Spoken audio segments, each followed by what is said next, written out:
I told her I was 19, but she still wouldn't give me any ice cream. Come on, give it to me. There's Jamaica. There's rum ice cream. Is it really? It's a great treat. So it's ice cream with rum in it, or it's rum? Yes, it must have enough rum in it. When we were there, we do a lot of work with school children. This is and we would often bring that we would bring ice cream. Okay. To the school to the children? kids as a treat. Yeah. And we showed up to a place, and she's like, "Well, I have this rum ice cream." And I'm like, "That'll do it." She's like, "To the school children?" And I'm like, "Right." Babies having babies. Yeah, right. Oh, Maybe not. sure. Never mind. We'll find something else to give them a treat. You ever been to Jamaica, Eddie? No, you haven't? You should go sometime, but let me know when you go, because I'll show you the real experience, not the sandals experience. Oh. I'll take you into the bush. Oh, he doesn't seem interested. Oh, okay. Well, we can do sandals. You want to do something else? He wants to do the hedonism resort. Oh, is that a thing? That's the nudity resort. Oh, Eddie. Eddie, come on. He wants to get you out of this? And you have the tone that would be exactly. Oh, I've never seen him turn that color red. It's a good color on you, Eddie. Just Blue. Wow. Blue. Pervert. Look at his eyes, Ben. Stop looking below the waist. I'd like to go to the nudity. Oh my word. Eddie, clean it up, buddy. Clean it up. Come on, what are you up man. to over there, brother? Come on. Woo. Respect. Man. Yeah, That got sideways. Yeah, on. Welcome into episode 60. The old switcheroo. Episode 60. Welcome to Sin and Saint Podcast. We talk about the best and the worst of life. And in the aughts, the 0 episodes, Ben and I Swapskis. we swap our roles. So I get to be the bartender and bring the cocktail. And, No, Eddie, he's not the full-time, but shut up. You help me. You coach. You're a coach. You got to see yourself as a life coach, Eddie. We talked about this. Gosh, go look at more Just pictures because I say of I'm bringing the hedonism. cocktail doesn't mean that I'm replacing you. And then Ben sends us out with great wisdom and insights. Yeah. And if you believe that, I got some oceanfront property in Indiana. So what are we drinking today? This is your favorite. Okay. Based on a couple of episodes we've had, and I thought, this will be special. This is called a BMW. Okay. You're welcome. And the BMW stands for, well, I'm referencing the car, that you say all BMW owners are jerks. Mm-hmm. This is 3 simple liquors that make this drink. This is you want to identify them? BMW. Oh my gosh. Whiskey for W. Mm-hmm. Bailey's for B. Good job. Because of the color. Yep. M. This is a little stretch. Is that coconut rum? Malibu. Is it Malibu? Coconut rum. Yeah. Yes. Okay. So that's your BMW. Equal parts. It's all actually 3. really good. It's not too bad. Yeah, it's very good. Yeah, I do when I have some friends over, friends that I like, I offer a dessert cocktail. Mm-hmm. It's a shot, but it is coconut cream pie, and it Yeah. is solely just coconut rum with equal parts, not even equal part, about a third of French vanilla creamer, and it tastes just like a coconut cream pie. Now that's interesting because I've never been invited to dinner at your house, so. Well, Darlene's always turned us down, so. Now it sounds just like that. So, oh, that's why we started a podcast, is so you could hang out with me. She wouldn't let us hang out, so I had to find a way around that. So this is something you need. Gang, she rules with an iron fist. It's an iron fist. She may be 4'2", but she is fierce. Vicious. Absolutely. She's a vicious. little This person. is very good. She's a This little is very, very good. It's better than I thought. I thought yeah. it was. We've had some cream-based cocktails before that were a little not great, and I was afraid that this was going to be the case. But it's this will mess you up too. Yeah, no. Will it? Okay. Well, it's all alcohol. Oh, 3 true. parts, different alcohols. That's true. Yeah. Have a nice day. I like to drink alcohol. that was it. Good for you. That's it. That's all I just had. making a statement. Yeah, I like this drink. Well, it really It goes down reminds me smooth. also. It's funny too because I have a good friend, a very good friend, who we call him Beamer because his initials are BMW, and so. But in between recordings, I actually got a text from him. We're gonna catch up in the chat this afternoon. Oh. So it's fitting I'm having a BMW before I have a talk with BMW. Well, if his question is whether or not he should hire my daughter as an intern, the answer is yes. I'll see what I can do for you. I'll plug that. How about that? I'm just saying. They had a lovely talk. I'm just saying. They had a lovely talk. Yeah, but you have a lovely daughter, so I'm not surprised by that. My kids are pretty. I struck gold there. Yeah, they're pretty fantastic. You struggle there? Struck gold? You struck gold. I heard I struck gold there. I was like, you struggled? What's is it Mad Libs? It's there's a game where you say something, but there's another Chinese telephone. Oh. You know what that is? Well, we're just gonna offend them today. We're just jumping right in. Dang it. Sorry, Chinese. Your telephones suck. I had Chinese for dinner last night. It was wonderful. Matt. Ling Mao, thanks for coming by. Is it not Mad Libs? No, what is Mad Libs?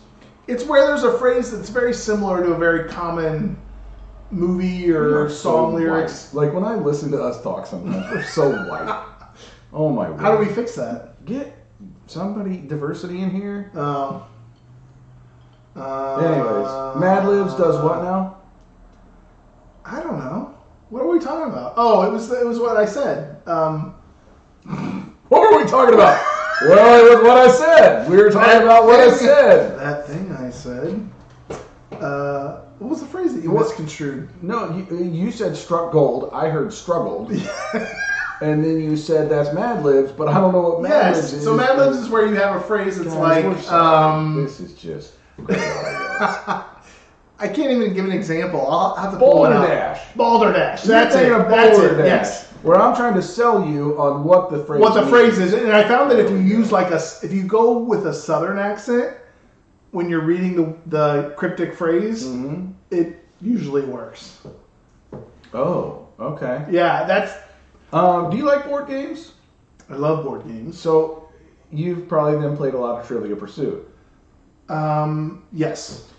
If you are ever in a situation where someone is doubting what you say, the very easy lie, listen up, listeners, pay attention here. No, I read it on Trivial Pursuit card. Oh, okay. Then it's true. And then it's just like, oh, that's like the hammer effect. It's like, no, I saw it on Who Wants to Be a Millionaire. And they'd be like, oh, well, that must be true then. But if you make it into a reputable game where you're like, no, it's this, then you're just like, oh. Speaking of reputable games, well, you play on your phone. Go ahead and play on your phone. I'm going to watch soccer later. It's not a big deal. Balderdash is, no. It wasn't Balderdash. Balderdash is where you get a definition or a word and you try to convince people what that definition is. Yeah, that's what I thought you were saying. No. Oh, what were you saying? I don't know. Keep talking. I'll keep looking. Okay. Hope you guys like baseball. Here we go. Talking about baseball. No, it was funny the other night. We eat dinner around 7-ish, which might mean 6:30, might mean 7:30, but it's somewhere in that neighborhood of 7. So when we have dinner that runs a little later, I tend to, because I make dinner and my wife cleans up dinner, and so when she's cleaning up, I tend to just watch Jeopardy if it's 7:30. So the other night we're sitting there and I'm watching Jeopardy and my favorite author was the category. Ooh. And so I was like, oh, wish I was on that show right now. Nail it. So I'm answering all the questions and when I said the myth of Sisyphus and it was right, she was like, you are way smarter than I know you're smart. And I was like, no, it's just my favorite author. I know these books, I know these things. She's like, no.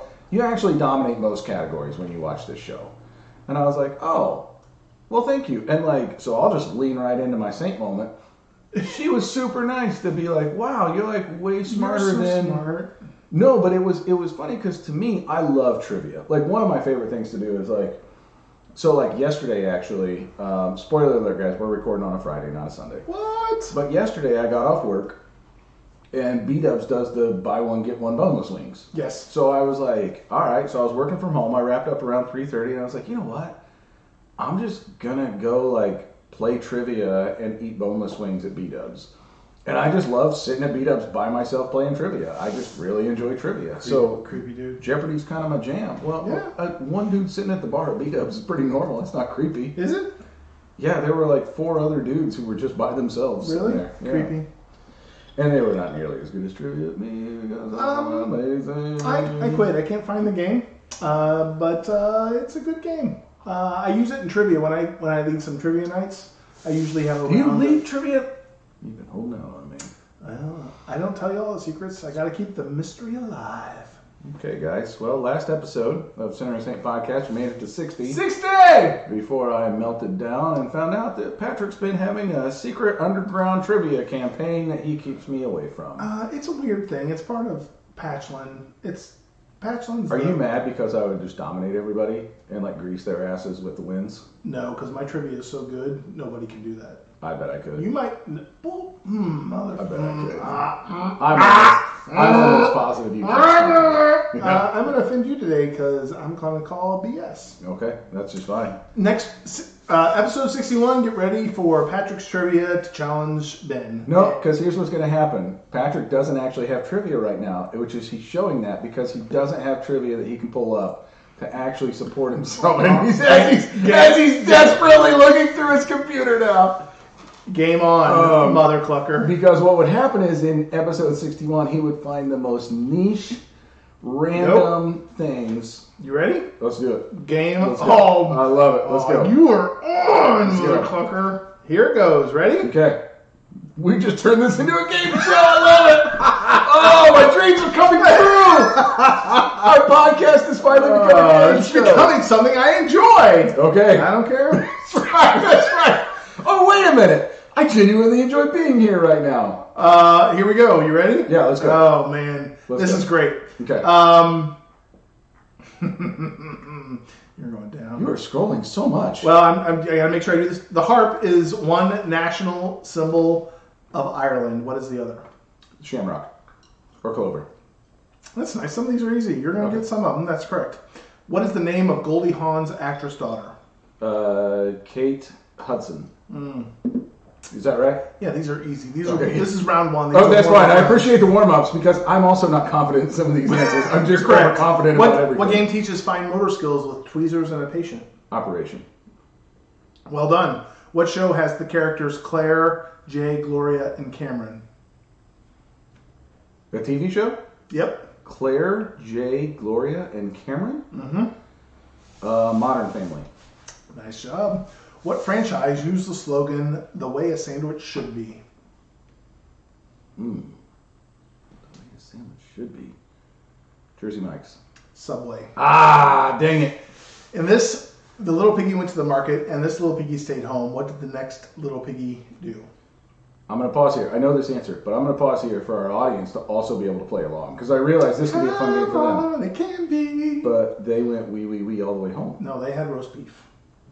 Wait, what was the question? This little piggy went to the market. This little piggy stayed home. What did the next? This little piggy had roast beef. Mm-hmm. This little piggy went wee all the way home. Uh-huh. That's right. Yeah. How many justices serve on the Supreme Court? What are we up to? Come on. 12? 9, I thought it was. 9. Okay. 9 is correct. It can go to 15 though, right? Yes. What month saw the coldest day ever recorded in the southern hemisphere? July. Got a guess on the degree? Southern hemisphere. This is not part of the answer. You are correct. I'm going to go negative 42 Celsius. Negative 128 degrees. Fahrenheit. Yes. Okay. I assumed with it not being America, it was Celsius. You're wrong. Okay. St. Patrick is believed to use the shamrock to explain what Christian theology? The Holy Trinity. Good job. Yeah, you're better at this than I expected. I'm not joking. I love trivia. You are good. J-Lo has been married 4 times. Who was she married to the longest? Mark Anthony. Dang, that's a deep dive. You do know. Oh, Okay. man. All right. We're done. No. Hold on. I gotta find the stumper. Okay. Well, I kind of got you on one, but I really do love. Ooh, here's a good one. Stuff. Yeah. television classic Green Acres. Yeah. Arnold Ziffel's parents' first names. Oh, I don't know. I have no idea. Fred and Doris. Not even a guess. Okay. Wow. Good. I never watched Green Acres. I was afraid it was going to be who were the actors. And I didn't. I think maybe one of the Gabor sisters was the. But I don't know the guy. Here's another fun one. Okay. One more, then we're done. Oh, I love it. What's the original national color of Ireland during St. Patrick's Day? Orange. Blue. Blue. Why? That's not part of the truth. I was told there would be no questions back. I am the proctor. You will listen to me. That's a stupid question. Shut up. Oh, that was fun. No, not joking though, man. I love trivia. I do too. So yeah, I've got I love trivia. There's a county chaplaincy that does a fundraiser, and they ask me to do their trivia every year for the last 3 years, and it's a fun little night, and it's fun because I always the answers are always non-challengeable. Oh, Because okay. people always want to argue them. Beyond contestation. It's not blue! And so if they would like to challenge anything, they can write it on a $50 bill and submit it to the judge, and it'll be evaluated, but there will be no refunds. Oh, I love it. Yes. I love it. It's kind of clever. I love it. And don't carry $50 bills. They're bad luck. So That's true. yeah. That's true. Yeah, no, that's fun. I do love trivia, and that was fun. We should, man. We should turn our podcast into a trivia podcast. Can we do trivia a minute? Like, just where we just ask each other questions, because I enjoyed that. J-Lo's been married 4 times. Crazy. Wow. I mean, it's no Elizabeth Taylor, but Yeah, that was like, was that in double digits? 8? No, it was 8. It was 8. Wow. 8 or 9, yeah. Whew. Whew. Did you know that Supreme Court Justice is talking about that? There's a basketball court above the court that on the wall is stenciled the highest court in the land. Like there's genuinely a basketball court above the Supreme Court. Where And none of them have ever played. Yeah, I was like, Clarence Thomas is up there like shooting hoops. So here's my, we're getting ready to enter into an election cycle. Yay. Here's my recent theory. I think maybe I don't know if we've talked about this online. Of course, the election happened a few weeks ago. Yeah. It was very limited for Marion County. There Did you were guys have a lot? Hamilton County. No, the primaries matter more than the regular election for local stuff. And that would be my Sarah moment of I didn't even get out to the election polls. Didn't vote. And I stress that emphatically that it is important, but I also knew most of them aren't. There was no votes on most of them. Yeah. So I'm like, that doesn't matter if I go. I think there was 1 or 2 where there was a choice, and even then I knew who would win. So and they did. So I hate that. I'm not proud of myself for that, but that is the reality. But we're getting ready to enter into an election year. But my theory, my proposition that I've been formulating, and I'm gonna. This is a political proposition, but then I got some stuff I want to process. Okay. So after this, I'm gonna get into life. But my political proposition is, while we may not want to be a 2-party system, excuse you. We are. What was that? There's some construction or something that's happening power outside. tool happening outside of our studio. Sorry. I don't know if that came through on the mics. As much as we don't want to be a 2-party system, we are a 2-party system. Right. And if that is the case, then we should just set ourselves up to be a 2-party system. In which case, every seat in the Senate and the House of Representatives and 50-50. Should be 50-50. Yep. And then you have to figure out how you're going to create bipartisan agreement and work. Because right now it is a competitive system, and it feels like the NFL or the NBA or whatever, where there are people who vote based on gaining control and power. Yeah. And gaining control or power, I would say, is always poison in the water well. And so, like, just remove that and create a space where there has to be a sense of collaboration in order to move things forward. And the only way to do that is a 50-50 split. Well, now I'm going to push back a little bit on that because our Senate right now is 50-50 I'm just split. going to mute your mic. So that's But go ahead, just fine.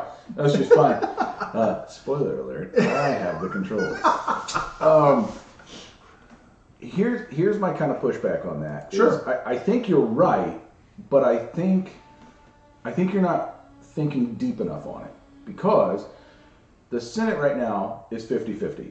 50 Democrats, 50 Republicans.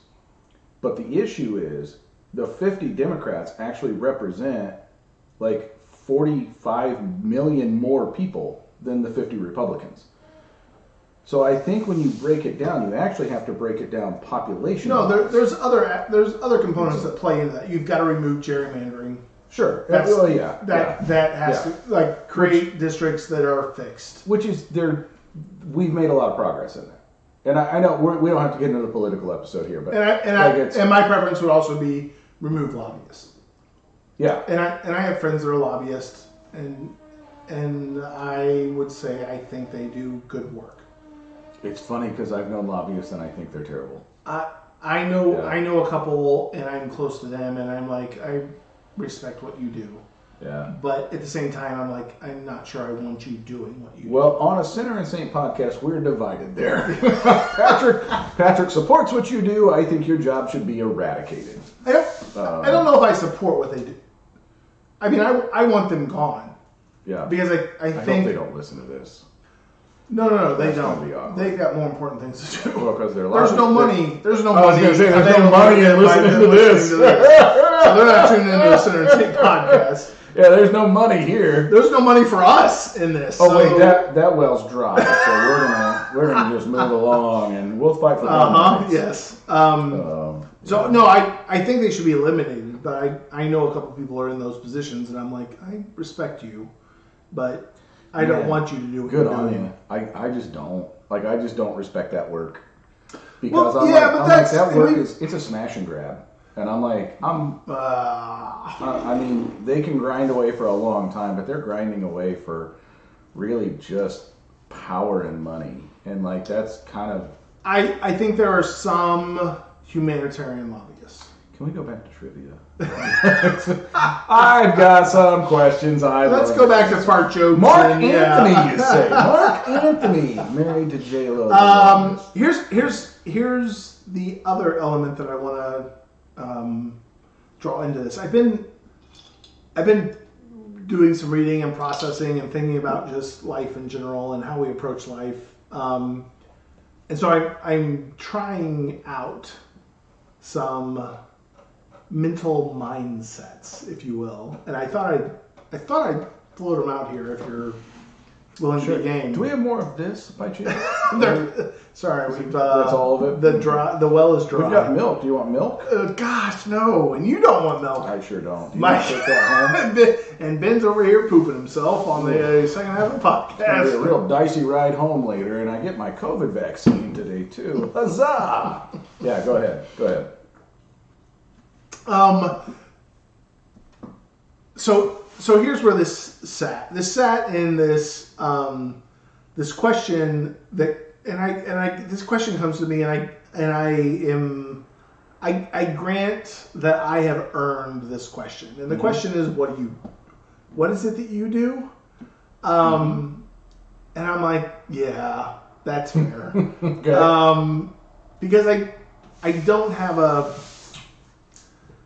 clear job title, or a job title that fits in most people's stereotypes, biases, or assumptions. Right. So I primarily am a pastor, or what I say is a minister alongside Faith Community Church. Okay. And that's different than what most people understand when they hear that, because when I interviewed with the church, I said, I don't work for you, I work alongside you. Okay. My goal is to be in the world, in the community, fostering a place of acceptance, forgiveness, grace, and beauty. And I will come alongside you as you are doing that work. And so if you want somebody who is sitting in your office or sitting at your bedside or at your living room, kind of petting your hand and being like, oh, you know, Jesus loves you and you're a good person. That's not me. Go hire that person. I know who I am, and that isn't what I do. What I do is work in the world, work that is transformative in the space of creating goodness, creating connections, creating beauty, I would say, and creating and elevating truth. And so that my space as a minister of the church and the way that our church is organized, that also allows me for a lot of community engagement, which also allows for me to be the part-time executive director for an organization called Turds Noblesville that does asset-based community development as opposed to needs-based community or needs-based nonprofit work. So a lot of nonprofits that we know and are aware of are needs-based. So they deal with homelessness or hunger or domestic violence or whatever the case may be, and that's good. We need that work. We need those organizations. That is very valuable work in the society we live in. Turds Noblesville approaches the work and says, no, we are not interested in looking at what the needs are in our community, but we're looking at what assets are available, recognizing that we have a number of assets, whether they're financial, whether they're time, or whether they're skill sets. And then we collectively gather those assets and then put them in connection with the network and then put them out to the collective community to improve it or to make a difference as there are opportunities available. So we're not looking for needs. Needs-based work sometimes creates a hierarchy of power. I have the resources, you have the need, and so I have some level of control of how that need gets addressed. Where asset-based creates a level playing field. And it says we're all in this together. And so we're sharing our assets in order to improve the collective good. And so as rising tides increase, the boats lift. Sure. So I have a chance to do that with Turds Noblesville. That also has allowed me to start my own business, which is in, I would say, emotional intelligence and culture development. A lot of corporations deal with running their business. Running a business, you're ultimately trying to sell your product, and you care about the bottom line. And most businesses articulate a certain level of values, but they don't necessarily sometimes have a culture. And COVID certainly revealed this. They don't have a culture that allows those values to be present. So they say, I care about this, but there's a disconnect between what they say they care about and the way they actually operate. And so what I do is what I try to do is I focus on small businesses that are 50 employees or less, that have few resources, but I find most people that own small businesses in that realm, they want to be family focused, they want to be community driven, as well as pursue whatever their mission is as a business. But they lack the resources, they lack the funding, they lack the access to be able to kind of put some of those things into implementation because they're just trying to figure out how do we make sure we end up in the black at the end of the month. Sure. And so I really want to work with those businesses and saying, look, this is a cost-effective way for us to make sure that your business culture matches what you actually say you want to do. And some of that is when I do my coaching, I do a lot of clarification of like there's a psychological disconnect between what we say we care about and what we actually, the way that we live and the way that we actually care. And so I do a lot of value assessment of saying, okay, let's actually flesh that out. And so I've got a few processes that actually allow individuals or groups to flesh out what their values are, what their real values are, not what their perceived values are. So perceived values are things that we want to be. They sound nice, they sound good, they look great on paper, but in reality, that's not in practice, and the culture doesn't support that. And so I work with individuals and I work with groups to create a space that says, whatever you discover as your true values of what was actually in place, I will show you the culture that you actually create based on that value. Mm-hmm.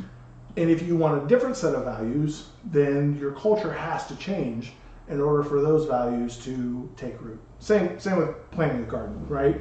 I can plant a garden, but if I've got dead soil, it doesn't matter what I plant, nothing's going to grow. Yeah, never salt your soil. Yeah, so I've got to figure out how to, what is the nutrients that my soil needs in order to grow the product that I'm trying to put in there. It might be nitrogen, it might be oxygen, it might be hydrogen, whatever. There's a number of elements that need to go into that in order to make sure that my garden flourishes. And so I do that on a personal relational level where I'm like, okay, what is it you want to flourish?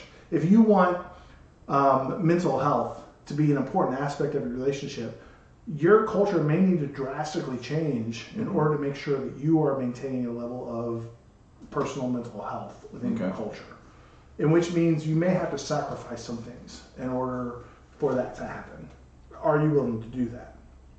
And so I walk through individuals and process and communal processes that help people to identify that, to realize that, and then to go through that work of what is that shift or change that needs to happen. Mm-hmm. Some people don't want to do that. Some people realize that and they're like, I just want to make money. Okay, cool.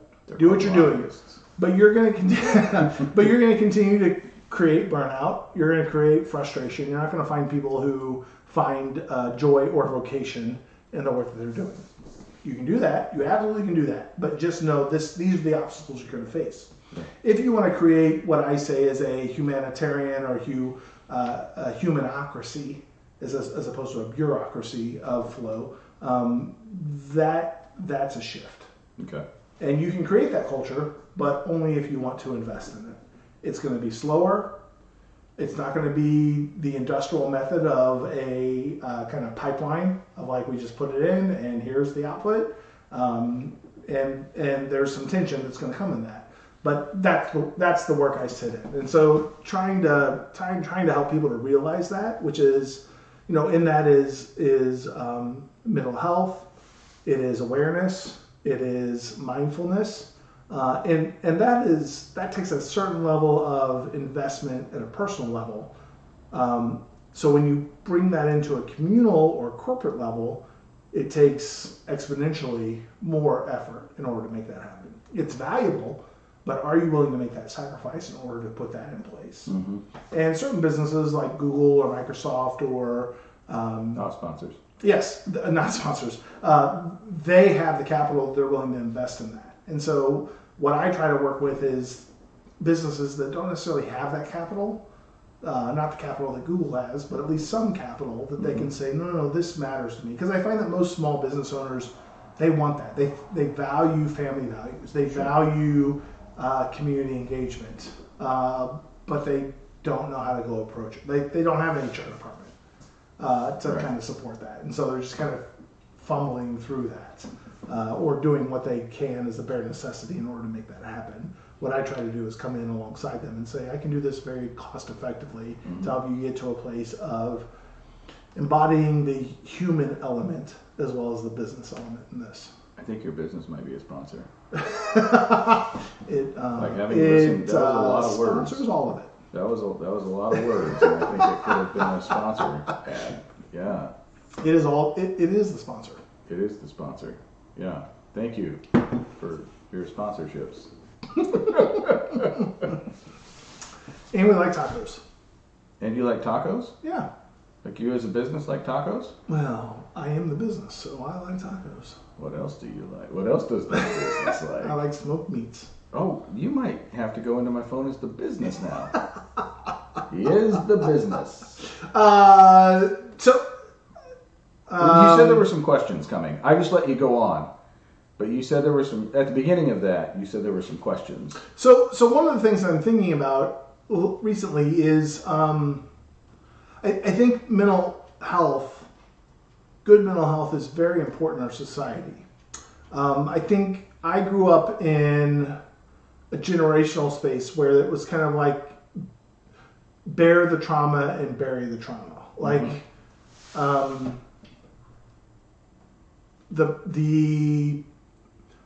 the productive good is better than the emotional element or the relational element that's involved there. And so something I've been thinking of recently, and I've been trying this out on a few people. I tried this out on my wife. I tried this out on one of their good friends. Is I've been reading about the pre-industrial mindset that was kind of in our country. This is getting very theoretical for this podcast. That's fine. I did trivia earlier. The comedy part's out of the way. Yeah. Yeah. At which point I did very well. But the pre-industrial complex, if you go into a pre-industrial culture, you're dealing with farmers, agricultural. Sure. And for them, there's not a 9 to 5. Mm-hmm. You work when you work till the job's done. Till the job is done, and you do what is necessary. You don't get to say, I've put in my 8 hours, and so now I get to sign off and take my break. Yeah. Or whatever the case may be. I've done 48 weeks of service, and now I get 4 weeks of vacation. Whatever the case may be. It doesn't work that way, right? The immediate is necessary because the production of your work is valuable. Well, what I would say is what we live in is a post-industrial culture where so much is mechanical and so much is automation. Mm-hmm. I need to make sure the machines are working, but I don't necessarily need to work the machine. Okay. And so in a post-industrial world, can we incorporate an industrial mindset was I work 9 to 5 and I'm productive and I'm effective and I maximize my efficiency and my effectiveness of the work that I'm doing. Mm-hmm. But in a post-industrial world, that doesn't work. Okay. Because there's automation that's involved. The machines are doing the majority of the work. My job is to make sure the machines continue to do the work. Mm-hmm. My challenge, the question that I'm asking myself is there a post-industrial mindset that reflects a pre-industrial mindset that just says, can you discover your vocation in life? Whether that's related to your career or not. Your career may be just a path or a means to an end. And so can I approach life in a way of, this is not necessarily this is my job. Like, here's where we operate. We operate in a space where I've done my 40-hour week or I've done my 8-hour day, and so now I have earned whatever free time I have. Where in a pre-industrial mindset, you didn't earn free time. You did what was necessary for the sake of life. Sure. And so in a post-industrial complex, are we in a place socially where we don't get to earn our free time? We have to do what is necessary. And what is necessary in a post-industrial complex is the importance of building, I would say, relational community. Because we are incredibly disconnected. The UK has created a prime minister of loneliness. Because they recognize that loneliness has become this great magnifier in their culture. Rishi Sunak is lonely? What's that? Rishi Sunak is lonely? Very lonely. Okay. Very, very lonely. Ricky Gervais is very lonely. Ricky Gervais. Rishi Sunak is the Prime Minister of England, not Ricky Gervais. Ricky Gervais is a comedian. I know who Ricky Gervais is. And he's also British. But he's created a series called Life After. Okay. And if you're not familiar with the series is about this widower who is trying to figure out what life is. Okay. Is there meaning to life after your significant other, the person who you found connection and the purpose of life after they're gone? Is there meaning to life after that? Yes, there is. And so there's this comedic. It's a comedy version, but it kind of shows he's a reporter. News reporter of a local newspaper. Hold on. You're getting way off topic. No, go back. But it relates. It relates to this idea of connection and meaning and purpose. And we've talked about this in the previous episode of. You talked about this place of Fireflight. We kind of got into a little bit of episode of a little bit of conversation of mental health in that space. And so it all ties together in this sense of our identity is created. We can't create identity in isolation. We absolutely can. No, we can't. No person is a man unto himself or a woman unto himself. Completely disagree. I think you can completely understand who you are as a person, and that can be your identity. I don't think you need to have outside effects influencing you to be who you are. I think there is some solo isolation that needs to understand who you are regardless of outside effects. Okay. But your effect shows up in your social integration. And what you have to offer shows up in what you have to offer to others. Nobody can live in hermitude and find fulfillment. There will always be a sense of desertion or isolation that I think will I completely disagree. You're wrong. Because that's nature. Like, you can connect with nature. You can connect with animals. You don't have to connect with other humans. Like, you don't have to be part of a social network to have identity. Like, your identity. So there was a guy who, in 1968, built a log cabin in Alaska and literally lived off the land for 30 years. He didn't have interaction. He didn't have internet. He didn't have electricity. He got water from the stream. He interacted with the animals. Like, his identity was he was a mountain man who lived alone. And so I'm just saying, my pushback is, I don't think we have to rely on other humans to actually be able to have identity. I think you can have identity by being who you are. But he still relied upon resources beyond himself. Absolutely. That's what I'm saying. And so there. Oh no, there you has had to be, said social community, and so your answer to it was social community. social and that's community, what I'm pushing back on. social community, and resources that you cannot come from within. Okay. So I'm thinking I would say, physical. you have to acknowledge that your example is an extreme end of that polarity. Oh sure. And I'm okay with that polarity because he still recognizes in that space there is a dependency upon something that is beyond myself, and I have a unique relationship with what that dependency looks like. Sure. Okay. Sure. So that, I guess that's what I'm saying, and for some that may be social in the way. You're laughing.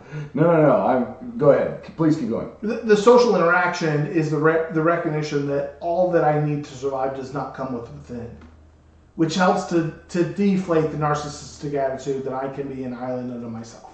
Okay. I need physical nature, I need the environmental nature in order to create a level of sustainability within me. For most people, that comes with a social interaction. Okay. Which requires other people. Yes, we can find examples. We can go through and find religious hermits or other environmental hermits who have found a level of success. But in that, they would also say there is a dependency upon the world around me, the physical or environmental world around me. Okay. Right? Sure. You agree? You're tracking with me, right? Sure. I'm tracking with you, yes. And I'm not trying to create an argument. I'm just trying to say, like, there's this.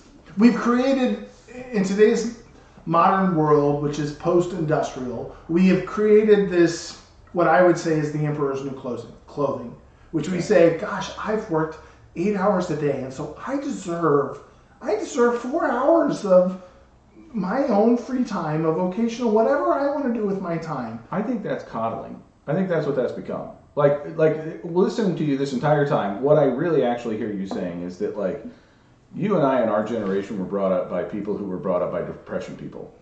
And so for the most part, we were brought up by people who, like, I can remember going to work with Pop, who was a forester his entire life. And, like, we'd go walk the woods and do the job. And we'd be like, how long do we have to go? And he'd be like, till the job's done. And that's what it was. It was till the job's done. Yes. And so my mentality isn't I work and then I shut off and I've earned my time. And it's funny you say that because I never ever think about I've earned my free time. Like, it's just compartmentalized that, like, I work for these hours. Well, we live in a culture that screams there is an age of retirement. No, you get to retire at a certain. You're entitled to a age of retirement. No, and I understand that, but like your original question about like that when you first started talking about that discipline of like pre-industrial, I was like, well, no, that's fiscal responsibility. Like, making that into today's terms is you don't get to do X without earning Y, which is fiscal responsibility. And so when you kind of took it sideways and it didn't apply, but like your original argument, all I thought was, well, then the real thing is like, that's what fiscal responsibility is I invest my money for my money to make me money so that someday I don't have to keep working to make money, right? No. And so... No. Okay. I would challenge that. So I understand that that's what you heard, or that you certainly can infer that but the idea is I'm not I'm trying to remove it from. No, and this is part of why I wanted to have this conversation and why I've had the conversation with a few other people, because I'm like, I want to flush this out a little bit because I think there's some merit that is helpful. And full disclosure, I'm still not confident on what you're actually trying to flesh out. But because this has gone in a lot of different directions, and I'm trying to keep up. And like, I honestly am not sure what you're actually trying to understand. Yeah, no, and I appreciate that because I'm kind of barfing this out and kind of thinking out loud. Okay. So I appreciate you. We did trivia earlier. Yeah, well, that was fun. You know, you're a winner. I'm trying to flush the complexity of this out of, and I think really what it comes down to is this.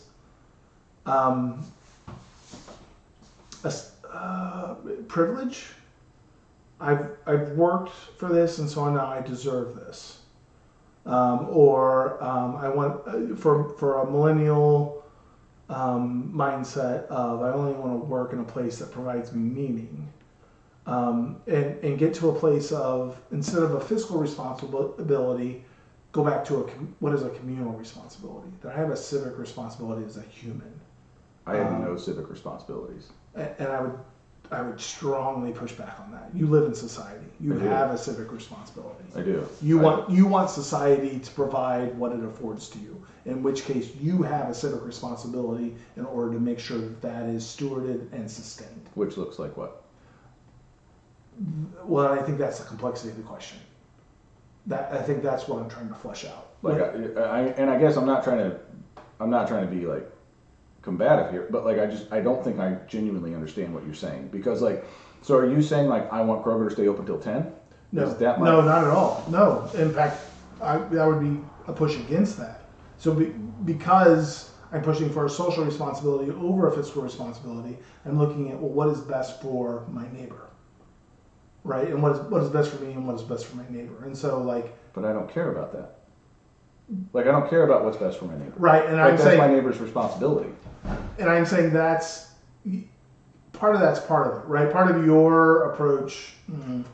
Sorry, this is going to sound harsh. Is a little bit of a narcissistic. Like, I don't care about anybody else, but I care about me, which becomes very individualistic. We can debate that too. Yeah. Which is why I want to have this conversation, particularly with you, because I'm like, there is this level of I don't exist as an island myself. I want Kroger to be open, and that requires the responsibility and the ownership of someone else. Okay. But I don't want that at their detriment. I would say you don't want Kroger to be open at 10 p.m. because of the failure of their mental health. Sure, I guess. I never think about it. But you would say that's not your responsibility. Like, part of that, you would be like, that's not my problem, that's their problem. Well, no, not that it's not their, it just is what it is. Like, stores open, stores close. Like, that's just the way things work. So, like, for me, I don't think about their mental health because, like, everybody has mental health problems. Sure. Everybody has challenges. Yes. So, like, for me, like, I'm also not going to invite myself into the privacy of somebody else's mental health stuff. So, like, for me, like, it's that old thing. Everybody's dealing with something and you never know their breaking point, so just be kind. Like, that's easy. Yes. Like, so when I go into Kroger, like, there's this weirdly racist woman who works at Kroger that I'm nice to every single time I go in. I ask how she's doing. I ask how her day is, but it doesn't matter to me. She hates gingers. I hope she does. Yeah. But, like, she won't even keep it on the shelf. So, yeah. So, I don't know. I guess I still think I don't think I'm part of this conversation. Like, if you have questions, I'd like to answer any questions you have. Yeah, no. It's kind of why I want to have this conversation, because I want to flush this out of this sense of like I spend my day doing what is necessary. Okay. I'm gonna dial it back there. Yeah. I need you to not speak to me in generalities, and I need you to give me pointed questions that I can answer, because that's where I'm lost right now. Okay. We've had this entire conversation. Yeah. But I'm still not feeling like I'm part of it. Okay. And I still don't really actually know what you're trying to understand or. Okay, and I appreciate that. So that's a challenge for me. I'm gonna, in recognizing where we are in time, like you've given me really good things to think about that I need to flesh out. Okay. Recognizing that my the community that I have flushed those out are those who have a similar worldview or mindset similar to mine. And I know yours is different, which is why I wanted to have this conversation with you. And I'd love to have it. Yeah. I just don't know what we're talking about. No. That was the whole point. And so you give me things to think about. I'm going to go back and process this. And it may show up in an episode. It may not. We'll talk about it. But it certainly needs flushed out. So thank you. Yeah? Yeah. I came in with this in my holster of like, I want to see where Ben is with this. And you've given me exactly what I wanted and hoped for. Like if there's a chance for questions or feedback for clarity, you've given me that. So that's exactly where we are. Okay. And you're like, great, I'm lost in the dark. I sure am. I get that. Right. Wow, I sure am. Yeah. And I mean, I'm always happy to have those discussions, but it's one of those things where it's just like... And this is I get this. This is very philosophical and theoretical. Well, we've had those debates and discussions We have. And this is a whole new territory. Yeah. As I work with individuals and people, I'm like, there's still something in what I am offering that is lacking. And so what is it that's lacking? And I'm at this point, I'm pursuing what is the social narrative? What is the more narrative that is accepted that may be a false narrative? Yeah. In moving forward. So that's what I'm trying to flush out. We'll flush it out. Woo! We'll like a big old fat turd. Oh man. Where it's gonna need flush it out. It's gonna need some cleanup. We're gonna flush that down. We're gonna flush it and flesh it. Where are we? Oh, we're there. Who do we offend? Let's go. Oh gosh, people that don't like turds. Did this record? People that are like, this is ugly turdiness. Oh no. This is retarded. Oh my god. Can I say that? Who did we offend? We offended anybody who doesn't like talking about turds. We offend anybody who just wants Beavis and Butthead humor. Oh yeah. We got that. We got way deeper on. And hey, just a heads up, guys. I'm still kind of with you on that because I'm not sure I'm up to speed on episode 60. Yeah.